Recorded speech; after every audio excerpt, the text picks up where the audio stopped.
Howdy folks, Doc here with Last Best Tool, and today let's talk indexing pry bars. The standard pry bar like this is just invaluable. It's just amazing. Simple tool, probably one of the simplest, simpler than a wheel. Probably a little more complex than a hammer, but that's it. Anyway, this is a standard kind of first class lever where you've got the fulcrum in the middle between what we call kind of the load and the effort, and that gives you a ratio. I went over that in another video. And there's another kind that I'll probably do something with later, these roll lady's foot, lady slipper type pry bars, which are designed for kind of precision work or moving a tremendous amount of leverage in a very small movement with an alignment here that allows you to kind of line up holes for a bolt or something. But today we're going to talk these indexing ones. And the indexing ones basically allow something to be changed in terms of mostly the angle between the effort and the load. But the fulcrum can change depending on how you use these things, because you can wedge it this way, and I could put the fulcrum at the very end and then pry something that way. But the main thing is you've got a rotating head. Generally, a lot of these have about 14 different stops, so you can depress a button and pop it loose to rotate. I've got 4 different sizes here. This is the small snap-on. They're a little on the pricey side. I know snap-on and pricey might seem redundant, but even for snap-on, I think. This is just a great, solid, small pry bar. Now, when you're using something like this, the reason that you want that adjustable angle is because many times you can't get the prying angle correct. Meaning you either have no leverage, no room to work, or if you're down too low, you can't really do much. So this one would allow you to continually increase, and if you use 2 of them, or a bar and or a lever and a wedge, like a pry bar and a wedge, you can actually pry it up, wedge something under there, and then move it again, and then pry it up and wedge something under. So you can continuously use the pry bar to raise something. There are 4 different sizes here, and they're actually different types of pry bars. This is pretty much just a pry bar.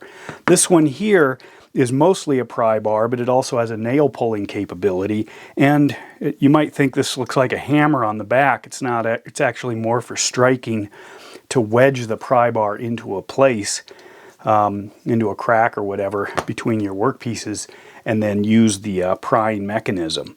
You can calculate, if you wanted to get into the kind of the trigonometry of this, what your actual forces are. But remember, you're using kind of different tangents here, different vectors actually. So the forces get complex depending on how many different angles you're adjusting for. So I'm not going to worry about it, but just be aware that sometimes these seem like they generate a lot of force and they're actually not. This is a larger version kind of this, of a nail puller. It's more of a deconstruction indexing pry bar, super heavy. Solid steel hex shank all the way through, this big handle. These 2 are Crescent, snap-on, and this big one out here is a Crescent that I'll get to. But anyway, it also has a much flat, or a very flat profile here, so you're not actually gaining much wedge. It's more for gaining purchase or sliding enough of this in that you don't just snap off the end. Whereas these are often, you can see, they have pretty thick teeth at the end, so you can actually grab right up at the front. Here, because of the length of this handle, if you grabbed just right there on the on the very edge of it, you might just bend that or snap it off. Again, a large hammer striking surface, so you can line it up and then just pound on it with a hammer to wedge it in and then pry. So pretty dang solid. I haven't had any trouble with these. I've really pushed them a few times. If I can use a regular pry bar or spud bar, like a big iron bar, I often will instead of the indexing, just to avoid breaking it. But and in one of my other videos, somebody commented that they'd broken like 4 of these things. I haven't run into that, but I also will use more of a conventional pry bar if that works. So this is almost my backup, or I carry if I just might need one somewhere. This is a 4-foot pry bar. You can see, you know, the handle goes way out to there, comes all the way back. It does have sort of a nail pulling capability right here, but these big heavy jaws, I mean, it's great for deconstruction, you know, busting up, especially, you know, like a wood frame on a house. I actually got this to lift tires. I was doing a lot of tire changes, off-road tires, snow tires, etc., on a bunch of different vehicles. And what I would do is actually set this on the ground, roll the tire onto it, and then I could move it back and forth this way and up and down, so I could line up the lug nuts with one hand, even though I might have, you know, a 30, 32, 34 inch tire, 35 inch tire. And so that allowed me to kind of manipulate things pretty easily one-handed.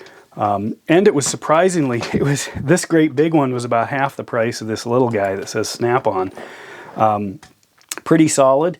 I haven't had any trouble with it. I've used it in other kind of outdoor projects.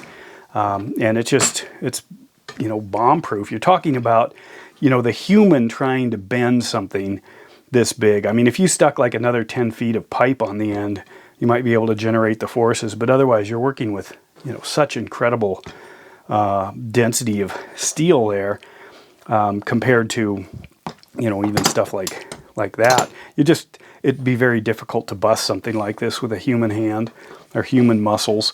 You might be able to with some of the smaller ones, but even those are pretty tough.